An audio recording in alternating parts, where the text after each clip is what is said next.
اس سے معلوم ہوا کہ کفر و طغیان، ظلم و ستم اور گناہوں کا ارتکاب، نیز مخلوق خدا کو تنگ کرنا، اللہ تعالیٰ کی نعمتوں سے محرومی اور اس کے عذاب کا اہم ترین سبب ہے۔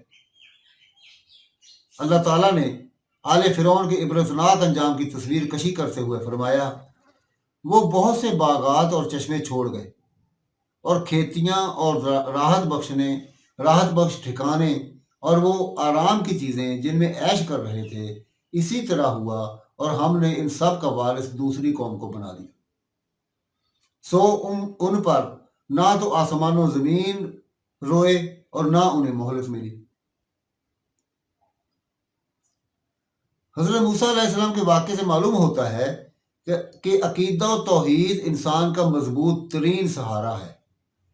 اگر اللہ تعالیٰ پر ایمان راسخ اور قوی ہو تو پھر کسی قسم کی ترغیب، لالچ، ڈر یا خوف انسان کو متزلزل نہیں کر سکتا۔ مشکلات و مصائب کا سامنا کرنا انسان کے لیے آسان ہو جاتا ہے اور ناز و نعم کے حصول پر شکر گزاری کی توفیق ملتی ہے، کیونکہ ایمان باللہ کی تقویت انسان کو ہر حال میں اجر و ثواب کی بھرپور امید دلاتی ہے۔ اسی لیے جب فرعون نے جادوگروں کو حضرت موسیٰ علیہ السلام پر ایمان لانے پر قتل کرنے اور صلیب پر چڑھا دینے کی دھمکی دی تو انہوں نے نہایت اطمینان اور وقار کے ساتھ جواب دیا، ہم مر کر اپنے مالک ہی کے پاس جائیں گے، اور تو نے ہم میں کون سا عیب دیکھا سوائے اس کے کہ ہم اپنے رب کے احکام پر ایمان لے آئے۔ جب وہ ہمارے پاس آئے، اے ہمارے رب، ہم پر صبر کا فیضان فرما اور ہماری جان حالت اسلام پر نکال۔ جبکہ عقیدہ توحید سے محروم شخص یا سطحی اور کمزور ایمان والا مشکلات پر جزا فضا کر کے اجر و ثواب سے محروم ہو جاتا ہے۔ ارشاد باری تعالیٰ ہے، بعض لوگ ایسے بھی ہیں جو کنارے پر کھڑے ہو کر اللہ کی عبادت کرتے ہیں، اگر کوئی نفع مل گیا تو دلچسپی لینے لگتے ہیں، اور اگر کوئی آفت آ گئی تو اسی وقت منہ پھیر لیتے ہیں۔ انہوں نے دونوں جہانوں کا نقصان اٹھا لیا، واقعی یہ کھلا نقصان ہے۔ اس واقعے سے ہمیں یہ درس بھی ملتا ہے کہ حق اور اہل حق ہمیشہ غالب اور کامیاب رہتے ہیں، خواہ باطل کے پاس کیسی ہی مادی قوتیں، توانائیاں اور وسائل و آلات کیوں نہ جمع ہوں۔ فرعون ملک بھر سے جادوگروں کے بہت بڑے گروہ کو مجمع میں حضرت موسیٰ علیہ السلام کے مقابلے کے لیے لایا۔ بظاہر جادوگروں کی فتح نظر آ رہی تھی، مگر اللہ تعالیٰ نے انہی جادوگروں کے ذریعے اہل حق اور اہل ایمان کو فتح و نصرت سے نوازا، اور فرعون اپنے لشکر سمیت ناکام و نامراد لوٹا۔ اس سے معلوم ہوا کہ حق اور سچ کا جادو ہمیشہ سر چڑھ کر بولتا ہے اور اپنا لوہا منوا کر رہتا ہے۔ حضرت موسیٰ علیہ السلام کے قصے سے یہ درس بھی ملتا ہے کہ آزادی ہر شخص اور ہر قوم کا فطری اور پیدائشی حق ہے، لہذا کسی بھی طاقتور، ظالم یا جابر و قاہر کے لیے دیگر لوگوں کو غلام بنانے کی اجازت نہیں۔ لیکن اگر کوئی ظالم و سرکش حکمران کسی کمزور اور ناتواں قوم پر ظلم و ستم کے ذریعے سے قابض ہو جاتا ہے اور انہیں غلامی کی ذلت و رسوائی سے دوچار کرتا ہے تو پھر اللہ تعالیٰ ضعیف و مسکین قوم کی نصرت کو تائید فرماتا ہے۔ چنانچہ تاریخ شاہد ہے کہ جب بھی کسی کمزور قوم نے اپنے اس فطری حق کے حصول کے لیے کوشش کی ہے، انہیں نصرت الہی حاصل ہوئی ہے، اور ظالموں کا انجام نہایت عبرتناک ہوا۔ فرعون نے بنی اسرائیل کو اپنی قوت کے بل بوتے پر غلام بنایا ہوا تھا اور ان سے مختلف کام کرواتا تھا اور انہیں اپنے ظلم و ستم کا تختہ مشق بنایا ہوا تھا۔ اللہ تعالیٰ نے کمزور و مظلوم قوم کی داد رسی کا ارادہ فرمایا اور انہیں فرعون کے پنجہ استبداد سے نجات دی۔ ارشاد باری تعالیٰ ہے، پھر ہم نے چاہا کہ ہم ان پر کرم فرمائیں جنہیں زمین میں بے حد کمزور کر دیا گیا تھا، اور ہم انہی کو پیشوا اور زمین کا وارث بنائیں، اور یہ بھی کہ ہم انہیں زمین میں قدرت و اختیار دیں، اور فرعون اور حامان اور ان کے لشکروں کو وہ کچھ دکھائیں جس سے وہ ڈر رہے تھے۔ فرعون کے ظلم و ستم پر حضرت موسیٰ علیہ السلام کی قوم کو صبر و تحمل کی نصیحت میں داعیان توحید و رسالت کے لیے استقامت و استقلال کا درس ہے۔ داعیان دعوت توحید کو ہمیشہ صبر کا دامن تھامے رکھنا چاہیے، جیسا کہ بنی اسرائیل نے کیا تھا۔ فرعون کی قتل و غارت گری اور طرح طرح کے عذابوں پر حضرت موسیٰ علیہ السلام نے قوم کو درج ذیل تسلی دی تھی، جو ہر داعی حق کے لیے تا قیامت تشفی کا باعث ہے۔ ارشاد باری تعالیٰ ہے، اللہ تعالیٰ کا سہارا حاصل کرو اور صبر کرو، یہ زمین اللہ تعالیٰ کی ہے، اپنے بندوں میں سے جسے چاہے مالک بنا دے، اور اخیر کامیابی انہی کی ہوتی ہے جو اللہ سے ڈرتے ہیں۔ لہذا کاروان حق کو مسلسل رواں دواں رہنا چاہیے، ان کی جدوجہد مسلسل اور عمل پہم ہونا چاہیے۔ ان کی راہ میں وقتی تکالیف و مشکلات آئیں تو انہیں صبر و رضا سے برداشت کرنا چاہیے، کیونکہ کامیابی بالآخر انہی کو ملتی ہے، اور کفر و طغیان، ظلم و ستم اور سرکش و مغرور لوگ عبرتناک انجام کو پہنچ جاتے ہیں۔ حضرت موسیٰ علیہ السلام کے قصے سے داعیان اللہ کو یہ درس ملتا ہے کہ وہ دعوت توحید دیتے وقت نیز امر بالمعروف و نہی عن المنکر کا فریضہ ادا کرتے وقت سامعین کے ساتھ نرم اور شائستہ انداز گفتگو اختیار کریں، کیونکہ نرمی گفتار سے لوگ متاثر ہوتے ہیں اور حق کو قبول کرنے میں جلدی کرتے ہیں، جبکہ سختی اور درستی سے لوگ متنفر ہوتے ہیں اور دعوت حق سے دور ہو جاتے ہیں۔ اسی لیے رب العالمین نے حضرت موسیٰ و ہارون علیہ السلام سے فرمایا تھا، تم دونوں فرعون کے پاس جاؤ، اس نے بڑی سرکشی کی ہے، اسے نرمی سے سمجھاؤ کہ شاید وہ سمجھ لے یا ڈر جائے۔ فرعون اور اس کی قوم بت پرست، مظاہر پرست اور انسانوں کی پوجا کرتی تھی۔ نہ صرف زندہ انسانوں کو معبود مانتے تھے، بلکہ مردہ انسانوں کی عبادت بھی زور و شور سے کی جاتی تھی۔ یہ بت اور زندہ و مردہ ان کے گنج بخش کرنی والے غوث و دستگیر اور حاجت روا و مشکل کشا تھے۔ آسمانوں کے الہ کا نام نوت تھا، جس کی تصویر قوس نما عورت کی تھی۔ زمین کا الہ نوت کا خامد غیب تھا، جبکہ زمین و آسمان کے درمیان فضا کا الہ شغو تھا۔ سورج اور چاند بھی ان کے عظیم الہ تھے، اسی طرح فرعون خود بھی الہ تھا۔ اس کے علاوہ مردہ معبودوں میں سکر، سقارہ اور ابجو قابل ذکر ہیں۔ ان کے علاوہ ہر علاقے میں اور ہر ملک کا الگ الہ تھا، جن میں آمن، انوب، انوریس، زیریس، باست، ہورس اور انکت شامل تھے۔ ان تمام کی عبادت کی جاتی تھی اور ان کے متعلق عقائد و افکار کی سختی سے پابندی کی جاتی تھی، لیکن حضرت موسیٰ علیہ السلام کی دعوت توحید نے یہ سارے عقائد و افکار پاش کر دیے اور صرف رب العالمین کی عبادت کی طرف لوگوں کو متوجہ کیا۔ حضرت موسیٰ علیہ السلام اور فرعون کے درمیان ہونے والا درج ذیل مناظرہ آج تمام معبودان باطلہ کا زبردست رد کرتا ہے۔ ارشاد باری تعالیٰ ہے، فرعون نے کہا، رب العالمین کیا چیز ہے؟ موسیٰ نے فرمایا، وہ آسمانوں اور زمین اور ان کے درمیان کی تمام چیزوں کا رب ہے، اگر تم یقین رکھنے والے ہو۔ فرعون نے اپنے ارد گرد والوں سے کہا کہ کیا تم سن نہیں رہے؟ موسیٰ نے فرمایا، وہ تمہارا اور تمہارے اگلے باپ دادوں کا پروردگار ہے۔ فرعون نے کہا، لوگو، تمہارا یہ رسول جو تمہاری طرف بھیجا گیا ہے، یہ تو یقیناً دیوانہ ہے۔ موسیٰ نے فرمایا، وہی مشرق و مغرب اور ان کے درمیان کی تمام چیزوں کا رب ہے، اگر تم عقل رکھتے ہو۔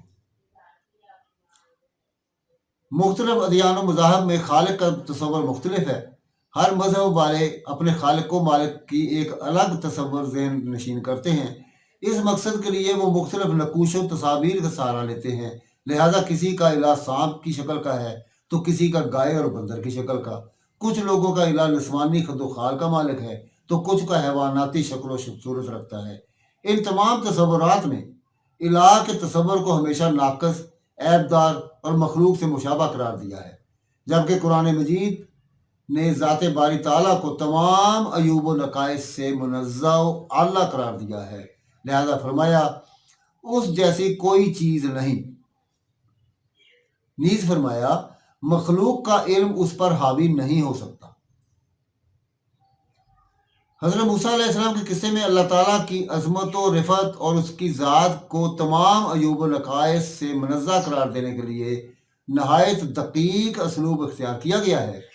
حضرت موسیٰ علیہ السلام نے پروردگار عالم کو دیکھنے کی خواہش کی تو جواب ملا، تم مجھے ہرگز نہیں دیکھ سکتے، لیکن تم اس پہاڑ کی طرف دیکھتے رہو، اگر وہ اپنی جگہ برقرار رہا تو تم بھی مجھے دیکھ سکو گے۔ پس جب ان کے رب نے اس پر تجلی فرمائی تو تجلی نے اسے ریزہ ریزہ کر دیا اور موسیٰ علیہ السلام بے ہوش ہو کر گر پڑے۔ پھر جب ہوش میں آئے تو عرض کرنے لگے، بے شک آپ کی ذات منزہ ہے، میں آپ کی جناب سے توبہ کرتا ہوں اور میں سب سے پہلے ایمان لانے والا ہوں۔ یعنی اے میرے پروردگار، میں تیری عظمت و جلال پر اس بات پر ایمان لانے والا سب سے پہلا مومن ہوں کہ میں تیرا عاجز بندہ دنیا میں تیرے دیدار کا متحمل نہیں ہو سکتا۔ حضرت موسیٰ علیہ السلام کے قصے سے معلوم ہوتا ہے کہ شرم و حیا اور عفت و عصمت کا تصور قدیم زمانے سے شرفا کی خاص علامت رہا ہے۔ حضرت موسیٰ علیہ السلام کو بلانے کے لیے آنے والی لڑکی کی شرم و حیا کا قرآن مجید نے بطور خاص ذکر کر کے یہ واضح کیا ہے کہ عورت کا حسن، اصل حسن و جمال اس کے زیور حیا ہے۔ ارشاد باری تعالیٰ ہے، اتنے میں ان دونوں عورتوں میں سے ایک ان کی طرف شرم و حیا سے چلتی ہوئی آئی۔ اس واقعہ میں ان خواتین کے لیے درس عبرت ہے جو بغیر پردہ کیے بازاروں، سڑکوں اور دکانوں میں پھرتی دکھائی دیتی ہیں۔ زیب و زینت کے مصنوعی طریقے اپنانے والیوں کے لیے سبق ہے کہ وہ اپنے اصلی حسن و جمال کو اپنی زینت بنائیں۔ رسول اکرم صلی اللہ علیہ وآلہ وسلم نے حیا کی فضیلت بیان کرتے ہوئے فرمایا، حیا سراسر خیر ہے۔ شرم و حیا کے منافی لباس پہن کر دفتروں اور بازاروں کی رونق بننے والی خواتین کے لیے رسول اکرم صلی اللہ علیہ وآلہ وسلم کے اس فرمان میں شدید وعید اور سخت تنبیہ موجود ہے۔ آپ نے فرمایا، جہنم کے دو گروہوں کو میں نے نہیں دیکھا جو آخری زمانے میں نمودار ہوں گے۔ ان میں سے ایک گروہ کی عورتیں لباس پہنے ہوئے بھی برہنہ ہوں گی، کندھوں کو اچکا کر چلنے والیاں بدکار عورتوں کی طرح چلنے والیاں ہوں گی، جن کے سر بختی اونٹوں کے کوہان کی طرح ہوں گے، یعنی بلند جوڑے کیے ہوئے ہوں گے۔ وہ جنت میں داخل نہ ہوں گی، نہ جنت کی خوشبو انہیں آئے گی، حالانکہ جنت کی خوشبو طویل فاصلے پر بھی پائی جائے گی۔ حضرت موسیٰ علیہ السلام کے قصے سے ہمیں طلب علم اور حصول علم کے لیے پختہ عزم، مضبوط قوت ارادی اور سفر کی مشقت کو صبر و حوصلے سے برداشت کرنے کا سبق ملتا ہے۔ حضرت موسیٰ علیہ السلام سے ایک مجلس میں سوال کیا گیا کہ سب سے بڑا عالم ربانی کون ہے؟ آپ نے جواب دیا، میں۔ اس پر اللہ تعالیٰ نے اپنے ایک صالح بندے کے متعلق وحی کی کہ وہ آپ سے بڑے عالم ہیں، لہذا حضرت موسیٰ علیہ السلام نے باوجود کہ آپ کلیم اللہ اور اولوالعزم رسول تھے، طلب علم کا ارادہ فرمایا اور اس غرض سے طویل اور پرمشقت سفر کا عزم کیا۔ اپنے پختہ عزم کا اظہار کرتے ہوئے فرمایا، میں تو چلتا ہی رہوں گا یہاں تک کہ دو دریاؤں کے سنگم پر پہنچوں، خواہ مجھے سال ہا سال چلنا پڑے۔ حصول علم کے لیے سخت محنت، ذہانت، طویل عرصہ اور استاذ کی صحبت و نگرانی ضروری ہے۔ امام شافعی رحمہ اللہ نے حصول علم کی شرط بیان کرتے ہوئے فرمایا، میرے عزیز، علم حاصل کرنے کے لیے 6 چیزیں ضروری ہیں، میں تمہیں ان کی تفصیل بتاتا ہوں۔ وہ یہ ہیں: ذہانت و فطانت، شوق و ذوق، سخت محنت، گزارے کے لیے خرچ، استاد کی صحبت اور طویل عرصہ تک جد و جہد۔ حضرت موسیٰ علیہ السلام کے سفر علم سے ہمیں استاد کے ادب و احترام کا درس ملتا ہے۔ حضرت موسیٰ علیہ السلام بلند مقام رسول اور کلیم اللہ ہیں۔ آپ کے طرز تکلم سے طالبان علم کو سبق ملتا ہے کہ استاد کے ساتھ ہمیشہ نرم و پست آواز میں گفتگو کرنی چاہیے، جیسا کہ آپ نے اپنے استاد سے حصول علم کی عرض کرتے ہوئے کہا، کیا میں آپ کی اتباع کروں کہ آپ مجھے وہ نیک علم سکھا دیں جو آپ کو سکھایا گیا ہے۔ اس واقعے سے یہ بھی معلوم ہوتا ہے کہ شاگرد کو استاد کی صحبت کے دوران میں صبر و تحمل کا مظاہرہ کرنا چاہیے۔ استاد کی توجیحات اور ہدایات کو نہایت غور سے سننا چاہیے۔ اگر شاگرد سے غلطی ہو جائے تو فوراً استاد سے معافی کا طلبگار ہو۔ استاد کی اطاعت و فرما برداری کے لیے ہر وقت تیار رہے۔ نیز یہ بھی سبب ملتا ہے کہ استاد کو بھی شاگرد کی غلطیوں پر درگزر کرنی چاہیے۔ اللہ تعالیٰ نے بنی اسرائیل پر متعدد انعامات ارزانی کیے تھے۔ ان کی ایک جھلک درج ذیل نکات میں دیکھی جا سکتی ہے۔ اللہ تعالیٰ نے بنی اسرائیل کو اس وقت کے تمام لوگوں پر افضلیت و برتری عطا فرمائی۔ فرعونیوں کے ذلت آمیز تسلط اور غلامی سے نجات عطا کی اور انہیں معزز اور آزاد قوم بنایا۔ ان کے دشمن فرعون اور اس کے لشکر کو ان کی آنکھوں کے سامنے غرقاب کیا، جس سے ان کو دلی راحت ملی۔ انہوں نے پینے کے پانی کی قلت کی شکایت کی تو ہر قبیلے کے لیے الگ الگ چشمے جاری فرما دیے۔ سورج کی گرمی اور تپش نے انہیں پریشان کیا تو انہیں بادلوں کے خوشگوار سائے عطا کیے۔ ان کی خوراک کا بندوبست من و سلوا کی شکل میں کر دیا گیا۔ ان تمام انعام و اکرام کے باوجود انہوں نے اللہ کی ناشکری کی اور اس کے ساتھ شرک جیسا کبھی جرم کیا، اپنے نبی کی نافرمانی کی اور جہاد فی سبیل اللہ سے منہ موڑا تو انہیں طرح طرح کے عذابوں اور سزاؤں کا سامنا کرنا پڑا، جو کہ ہر ناشکرے اور مشرک کا نصیب ہوا کرتا ہے۔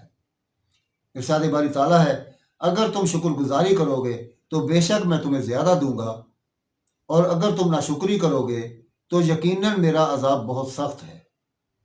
آج مسلمانان عالم کو اللہ تعالیٰ نے ہر طرح کی نعمتیں وافر عطا فرمائی ہیں، لیکن اس کے باوجود دنیا بھر میں معتوب اور ذلیل و خوار بھی مسلمان ہی ہیں۔